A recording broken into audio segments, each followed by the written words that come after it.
Hello යාළුවනේ welcome back ටු මයි YouTube channel. ඔන්න ඉතින් අද ආවේ දවස් 3ක මට වෙච්ච ලස්සන සිදුවීම් ටිකක් අරගෙන.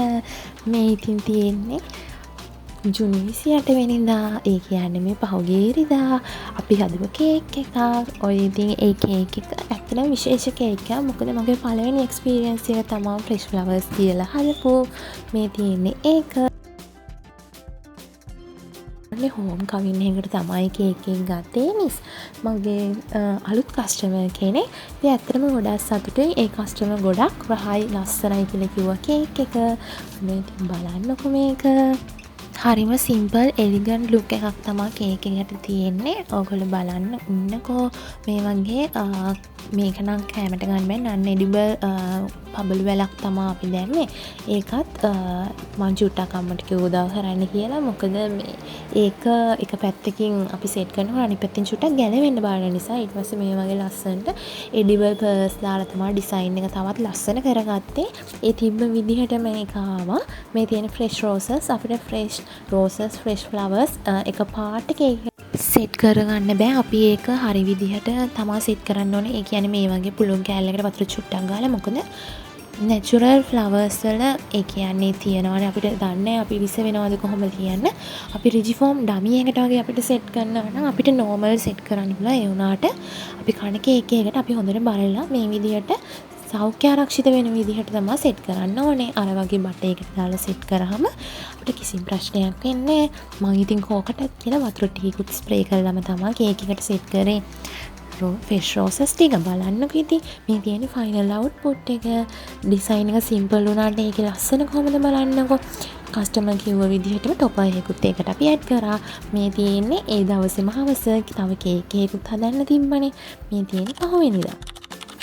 ඒ කියන්නේ පොහොය දවසේ අපිට අද පන්සලේ උදේම හීල් දාන්න තිබ්බ උපාසක අම්මලා තාත්තලාට. ඉතින් අපි මේ දානේ ලෑස්ති කරගෙන තමයි ඉන්නේ. මේ බලන්න කිව්වේ මම පුංචි ක්ලිප්ස් ටිකක් ගත්තා. කොච්චර ලස්සනද බලන්නකො. හිත සුවපත් වෙන මනසට ඇත්තටම ලස්සන දර්ශනයක්. දාන දෙන්න උදව් කරපු හැමෝමත් ඉතින් එක එකතු වෙලා ලස්සන දාන දීලා මේ ඉතින් අපි ගෙදර යනවා. මේ තියෙන්නේ අපි කලින් දවසේ හදපු කේක් එකේ ෆයිනල් අවුට්පුට් එක. ඇත්තටම මට මේක හදන වීඩියෝස් නම් ගන්න හම්බුනේ නැහැ. හටියක් කලබලේ තමයි හැදුවේ. මේ තියෙන්නේ මාමා කෙනෙක් ගෙනත් දුන්න රසම රස රඹුටන් මල්ලක්. මං ඉතින් ඒයෙන් කොහොමද කියලා බලන්නත් එක්ක අච්චාරුවක් හදලා බලනවා. රසට තිබ්බ හැබැයි ඒක. මේ තියෙන්නේ පොයේ දවසේ හවස් සරුවක්. ඇත්තටම දන්සල් දෙකක්ම තිබ්බ අපේ ගෙහි ගාව. තව ටිකක් තිබ්බා ටිකක් එහාට වෙන්න වගේ. මේ අයිස්ක්‍රීම් දන්සලක් අනිත් එක බෙලිමල් දන්සලක්. ඇත්තටම ගොඩක් අය ඇවිල්ලා බෙලිමල් අයිස්ක්‍රීම් කෑවා, බෙලිමල් බිව්වා. ඇත්තටම කොච්චර හොඳ දෙයක්ද නේද? ඉතින් දන්සල් කියන එකත් ඇත්තටම ලස්සන දෙයක්. මේ තියෙන්නේ පහුවෙනිදා. පහුවෙනිදා ඇත්තටම ලොකු වැඩක් කරන්න හම්බුණා අපිට. අපේ ඉවෙන්ට් එකක් තියෙනවානේ. ඉතින් ඒ ඉවෙන්ට් එකට ෆන් රේස් කරන ප්‍රොජෙක්ට් එකක් විදිහට අපිට පානිපූරි සෙල් කරන්නත් තිබ්බා. ඉතින් අපි මේ ඒව බදින ගමන් තමයි ඉන්නේ. හිතන තරම් නම් ලේසි නෑ. ඇත්තම කිව්වොත් ඒක හිතන වල ටිකක් සංකීර්ණයි. තව මගේ යාළුවෙකුයි තව කෙනෙකුයි තව යාළුවෙකුයි උදව් කරපු හින්දා තමයි ඇත්තටම අපිට මේ ටික පොඩ්ඩක් බැඳ ගන්න පුළුවන් උනේ. නැත්නම් සමහර ඒවා හරියට බැඳෙන්නෙත් නැහැ. මේ ඔය ෂොට්ස් ටික ගත්තෙත් ඇත්තටම ටිකක් අමාරුයි.